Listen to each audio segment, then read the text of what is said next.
A harmless man is not a good man. A good man is a very, very dangerous man who has that under voluntary control.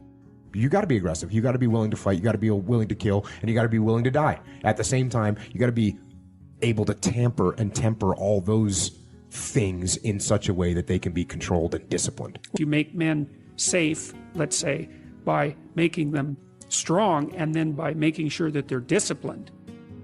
Or, like, you don't make men safe by making them weak. In fact, they're much more dangerous when they're weak because they'll stab you in the back when they get the chance, or take advantage of you when they get the chance. You make men safe, let's say, by making them strong and then by making sure that they're disciplined. And so, you know, you've got people like you have got this, let's say, warrior mentality that's a deep part of their temperament, and then you have some choices about what you might do with that. You might try to discipline it and bring it under voluntary control and integrate it into your character, in which then it can make you someone who's stalwart and indomitable and who will move forward, you know, in the face of tremendous risk. And well, that's the optimal pathway if you have that kind of temperament. I think, like, it's the men that have the most, what would you call it? It's not aggressive exactly, but we'll leave it at that. Aggressive and fearless temperaments that can be the best men. But it's like having a very powerful dog. You better discipline it, because otherwise it's going to be a monster. You actually, to be a good SEAL, you sort of have this criminal mindset that you've somehow harnessed and you keep under control most of the time. Yeah. And occasionally it does get out of hand, and we got guys that get in trouble, and that happens. And if we only took guys that would never get in trouble, we wouldn't have anyone in the ranks, really. Well, you also see too in the classic hero stories. I mean, you see this with Harry Potter, for example, which I'm making reference to because it was such a phenomena. I mean, when something makes welfare mother richer than the Queen of England, you shouldn't take note, right? And when kids are reading 500-page books and standing in line waiting for the next one, and when you produce a whole movie empire around something, you should take note of that. Well, Harry Potter's little team aren't the delinquents, right, who have no discipline, but they're also not the good kids. They're the kids who will break rules when necessary, and that's the issue. Break rules when necessary. Now, the question is, when is that necessary? Well, that's sort of the ultimate ethical choice. The SEAL types, and I've met a number of people like that, you know, they're capable of breaking rules, let's say, or maybe even inclined to break them.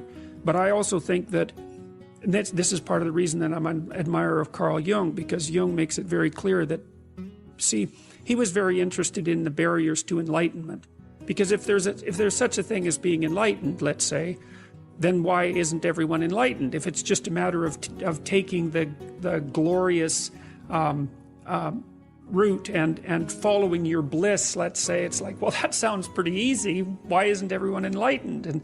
But Jung's thinking isn't like that at all. You know, he believed that in order to transform your personality, that first of all you had to be disciplined, that's for sure, but you also had to integrate that part of you that was terrible and capable of breaking rules and make it part of you. And so then, and I really like that idea. Well, here's an example. So about 20 years ago, I would say, there was a newspaper headline in one of Canada's major newspapers, and it was the Minister of Foreign Affairs at that time, Lloyd Axworthy, and he was talking about what had happened with Milosevic in the former Soviet Union in Yugoslavia, and the atrocities that were being committed. And he said that he was caught unawares by that because he didn't have the imagination for that kind of evil.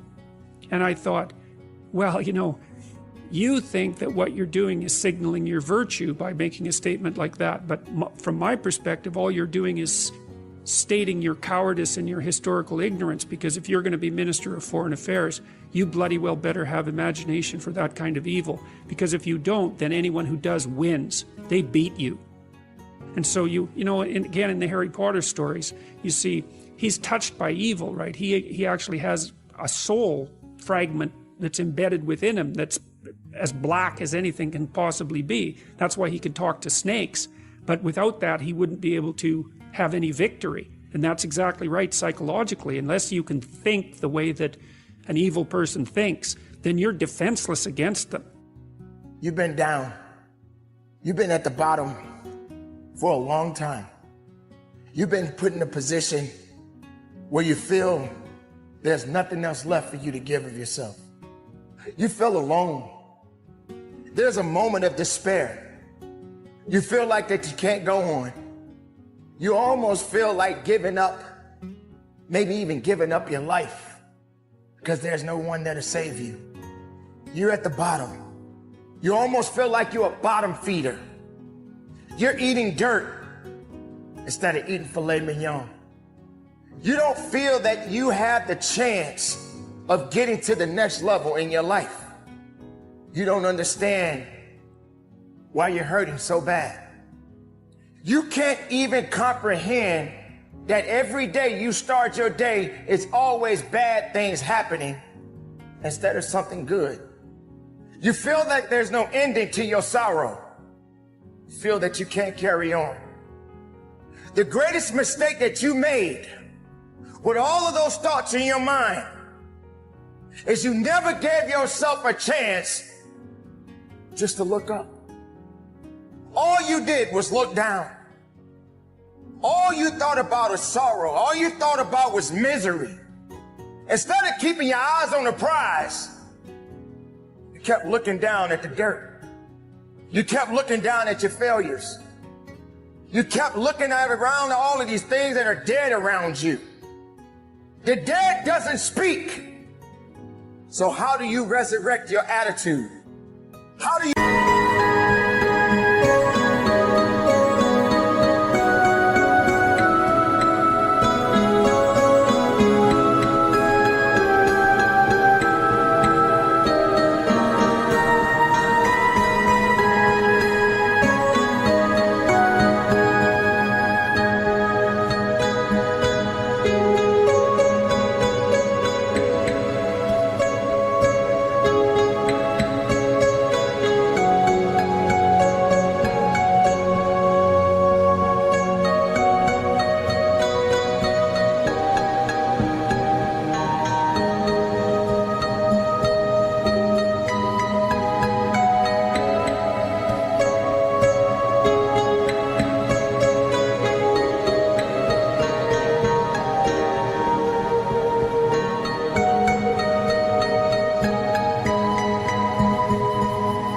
bring yourself back to life?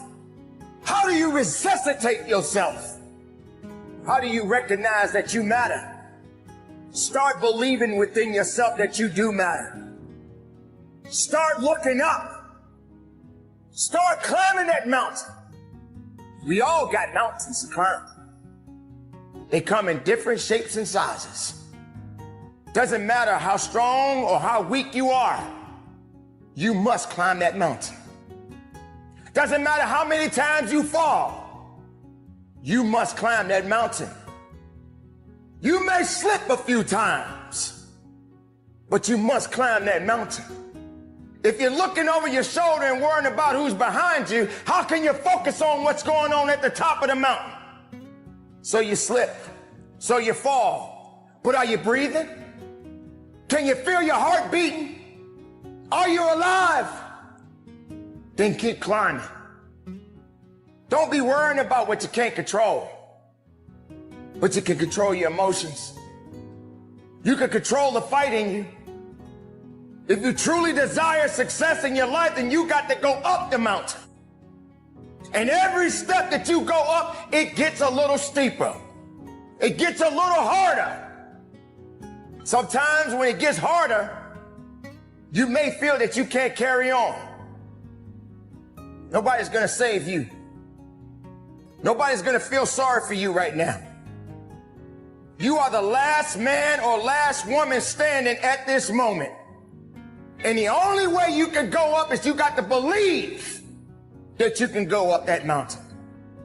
Every desire that you have within your heart, all your struggles, all your love, all your pain, all your hate, everything that puts you in a position that you are in right now, you're either going to use it for the right reasons or it would destroy you.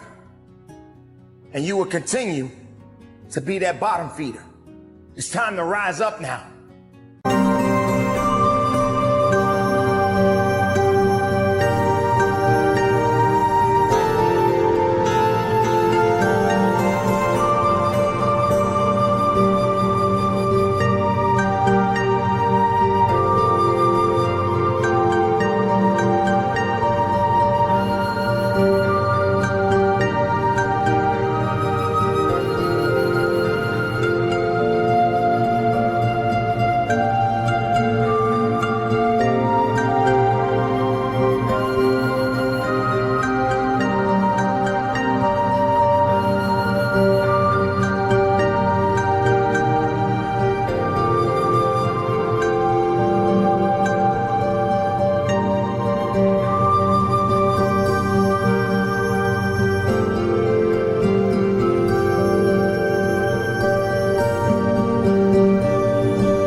It's time to find something within you.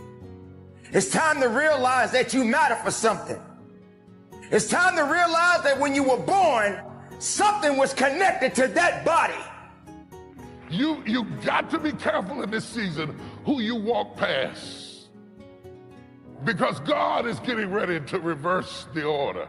You got to be careful who you look down on, because God is getting ready to reverse the order. Just because I don't seem like I have it doesn't mean that I'm not about to get it. The last shall be first, and the tail shall be the head. God is about to reverse the order. And I admit, I never really liked Jacob. I think Jacob was an embarrassment to the family. I always preach Jacob from a negative perspective, because Jacob, because of this trick he pulled, him and his mama got together and scammed the old man out of the birthright. She had him dressed like he was hairy. She had him change his voice and come into the room, and the old man couldn't half see, and he fooled around and blessed the wrong son. Or was it the wrong son? Isn't it funny how God will move whatever he has to move and manipulate whatever he has to manipulate to put you in the place to line you up for what's next in your life? I want to talk to some folk that got a strange testimony. I want to talk to some people that wasn't born to be what you ended up being, but God just kind of started in Jacob and Esau. That's when your brother tries to kill you because of your blessing. You see, Satan doesn't have any new tricks. All he has is old tricks. And if you live long enough, you start to notice, I've seen this before. The names have changed, but this is the same old devil I had to fight 10 years ago. Because the devil is not a creator, he is an imitator.